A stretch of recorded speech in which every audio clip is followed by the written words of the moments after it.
प्रकटीकरण 7 अध्याय आणि 15वं वचन खूप सुंदर रीतीने आपल्याला सांगतं.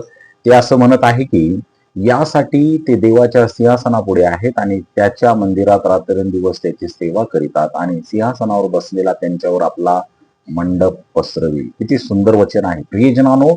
या वचनानुसार आम्ही जर पाहिलं तर विश्वासणारे लोक त्या स्वर्गीय पवित्र स्थानामध्ये असणार आहेत. पण ते अगदी साधं सिंपल म्हणून तिथं नसणार आहेत प्रियजनांनो. ते खूप सर्व संकटातून, वाईटातून, सर्व परिस्थितीतून गेलेले लोक आहेत. परंतु त्यांचं गौरव यामध्ये आहे की ते स्वर्गामध्ये परमेश्वराच्या समोर देवाचं गौरव रात्रंदिवस करत आहेत. ऍक्च्युली रात्र तिथं नाहीच आहे स्वर्गामध्ये, परंतु याचा अर्थ असा आहे की सतत सातत्यानं ते परमेश्वराची सेवा करत आहे. प्रियजनांनो, हा त्यांचा देवाने केलेला सन्मान आहे.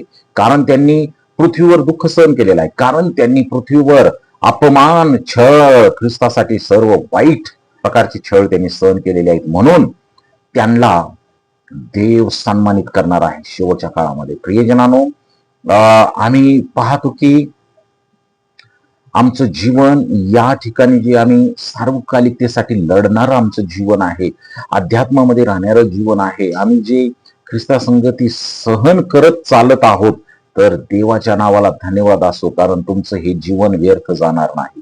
ते जीवन, त्या अतिकष्टाच्या जीवनाचा परमेश्वर एक वेळेस सन्मान करणार आहे. स्वर्गामध्ये तो सन्मान करणार आहे. शेवटच्या क्षणी देव स्वतः आपल्या लोकांना आपल्या जवळ बोलवणार आहे. हे दिवस संपणार आहेत, लवकरच संपत आहेत. प्रियजनांनो, या परिस्थितीचा अनुभव मिळण्यासाठी आम्ही सतत प्रार्थनेत राहूया.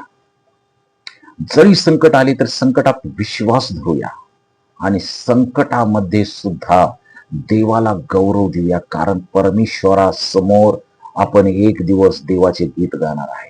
एक दिवस परमेश्वरासमोर आम्ही उभा असणार आहे. एक दिवस आम्ही परमेश्वराच्या जवळ समोरासमोर एन्काउंटर, फेस टू फेस असणार आहे.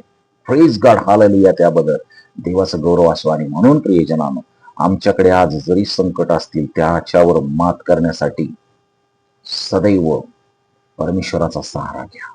त्याच्यात टिकून राहा. देव तुमचा सन्मान करणार आहे, याकडे लक्ष असू द्या. देवाची स्तुती असो. परमेश्वर तुम्हाला आशीर्वादित करो. Amen, amen. May God bless you all.